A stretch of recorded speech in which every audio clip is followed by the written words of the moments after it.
Hey everybody, this is David Dulany with Tenbound.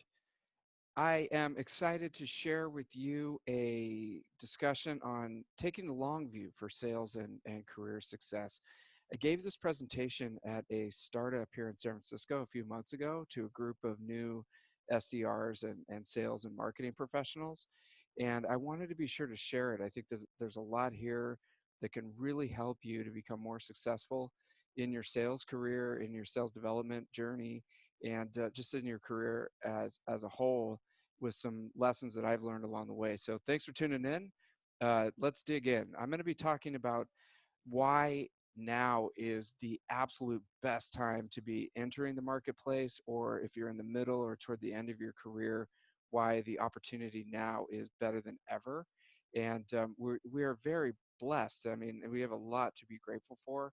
I know that there's a lot of pessimism and in the news and just in society in general, but from my experience and looking at the opportunity that we have right now, I'm very optimistic. I want to share why that is. Um, we're going to be talking about how to take the opportunity and really maximize it, and to work your way up, whether you're in a corporation or whether you're out on your own as an entrepreneur, how to really maximize the potential that we have right now, because it's huge. And you never know how long it's going to last, so we got to take that opportunity right now. So let's dive in. When I think about why we're talking about this, there's so many forces at work that we've never really had as part of our ecosystem. The technology that has been created over the last few years has created opportunities we've never seen before. So when I was in the entering the workforce 20 years ago, the internet was actually a new thing, and you could only get it on your desktop at work usually, because we didn't even have it at home at first. And it was very limited in what it could actually do. It was just email and other forms of communication in that respect. But now, if you think about it, fast forward, the computing power of what we put the people on the moon is available in your pocket. And the internet connection speeds have risen to the level of, now we're moving into 5G. So not only do we have the power of the computing that used to be these huge desktop machines in our pocket, but it's also connected faster, and it's connected the entire world, just from the phone that you have in your pocket. Billions and billions of people all over the world have access to the same type of information. And it's a double-edged sword. So we're talking about how this could be an opportunity, for you to learn new skills, get knowledge that was once locked up and not available to everyone in the world, and get skills and abilities for free. You don't even have to take a course. You can learn so many different things right online to be able to help your career or your personal development. And then the flip side is, all the we know about the bad side of it, like all the hackers and trolls, and messing up our elections and all that stuff. That's horrible. We're not necessarily talking about that today. But believe me, you can get plenty of information about that on any of the news sites. So the main thing with this opportunity is you got to stay in the right mindset toward, how do I leverage all this in a way that helps me not only in my career, but to become a better citizen in the community, to become a better husband, father, boyfriend, girlfriend, to become a better you know son or daughter, or all these different roles that we have this amazing opportunity to leverage this information that was once locked up and not available to the average citizen. And also, if you think about the marketplaces that are out there, um, you know that are available, that weren't available at one time. And now it's almost like, with a great idea, with a great team, with a positive mental outlook, you can start a company and accelerate it to amazing results in a very short time.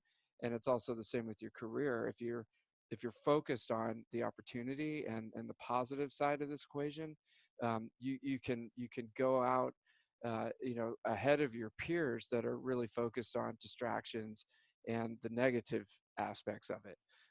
So you got to make a decision right now of what you're going to focus on, and are you going to take this opportunity and make something out of it.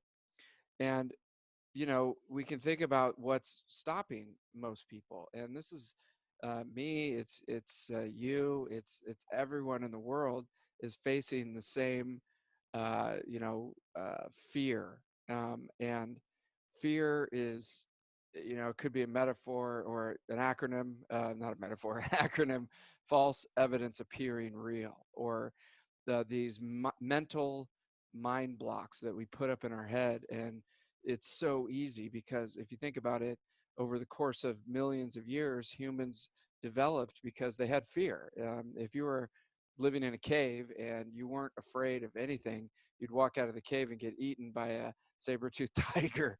So that fear is, it's a part of our DNA. But now, right now, if I go walk outside, I live in San Francisco, so um, there's definitely a lot of dangers here in the city, but I'm most likely going to be okay if I walk out my door. And a lot of the fear-inducing, aspects are no longer relevant today. And so uh, we have to realize that we have this innate fear of trying new things, being awkward, being outside of our comfort zone. But at the same time, a lot of that doesn't exist anymore. And so, even, just as a sales development rep or an AE, like picking up the phone and having an awkward conversation, we're tapping into that ancient fear that we have. So, the difference between people that can accelerate in this opportunity and the people that just go sideways or retreat is really comes down to how do you handle fear. So just, the main thing here is everybody has fear. I tell this to my kids: everybody's got fear. Everyone's afraid of the awkwardness. Our society, these tools that we have built up around not wanting to deal with awkwardness, right? So in the old days, you had to get a taxi, and there was a lot of awkwardness involved because the taxis were gross. You didn't have change. They didn't take credit cards, and you'd call them and they wouldn't show up. So this was this horrible, this broken situation that was full of awkwardness. Then Uber came along and removed the awkwardness from the situation. So we didn't have to deal with that anymore. Tinder, right? You used to have to like actually go out of your house, go to bars, drink a bunch of alcohol, get through the fear, talk to people, and that's how you would interact. Now it's like you just swipe left or right. So it's like society has been built up to understand that you have this fear and to alleviate that. So it almost becomes even harder to look at your to-do list and realize that you have to step out of your comfort zone to get ahead and to take these opportunities because there's so many headwinds against you. So a couple of things that you could try is, um, there's a guy named Dan Sullivan who runs the Strategic Coach. Major props to the Strategic Coach and to Dan Sullivan. He came out with the 4 C's, which you can buy a book on Strategic Coach about this and dive into it. But it's basically the 4 C's are, you make a commitment, to something, and then you run through the courage that you need to um, deal with all the issues that come from making that commitment. And as you make the commitment, then you uh, move through it with courage. You face your fear, you move through it with courage. Then you go to capabilities. You learn new skills, and you build your skills, and you become more adept at getting opportunities. And from that, you're not like saying like affirmations and all this BS, secret and all that. I mean, I know there's some good stuff there, but instead of that, you really feel you have those capabilities now because you went through that courage, you went through that fear. And now on the other side of those capabilities, you have confidence. And that's where self confidence comes from. So, um, the 4 C's: commitment, commit to something that's big and scary and hairy and you don't want to do. um, Courage, deal with the fear, get through it. Capabilities, learn new skills and take those new skills to build confidence. Now you know that you can do it. You can take on bigger commitments. The other thing I want to point out is Andrea Waltz wrote an amazing book called Go for No. And this is huge for sales, but it's a great resource for anybody. And basically her philosophy in Go for No is the nobody wants to hear no, right? It's awkward, you have fear, it takes courage to get through it. But what she says is, double the rate, triple the rate, 10x the rate of no's that you hear every day. Ask for all kinds of stuff that you know that they're going to say no to. Call somebody up, do all these things. So you hear no so much that you have to deal with that awkward, uncomfortable thing on purpose, and then you start to break through, and then eventually somebody's going to say yes. I mean, you got to build your skills and make it so you sound better and better, and you learn stuff, and eventually somebody's going to say yes. So go for no, 4 C's, get through your fear so you can actually take advantage of the opportunities. The other thing is that with these changes that we've seen, there's a million shiny objects, especially as you're younger. But hey, I'm middle aged and this still happens. You want to do everything that you see. And there's so many different, there's all these social networks, there's all these people posting, there's all these people like flexing with Lamborghinis and like going to all these different things. And it's so easy to take your mind off of what you're trying to accomplish, especially if you're dealing with fear. So focusing, it becomes an amazing skill. You've probably heard it before.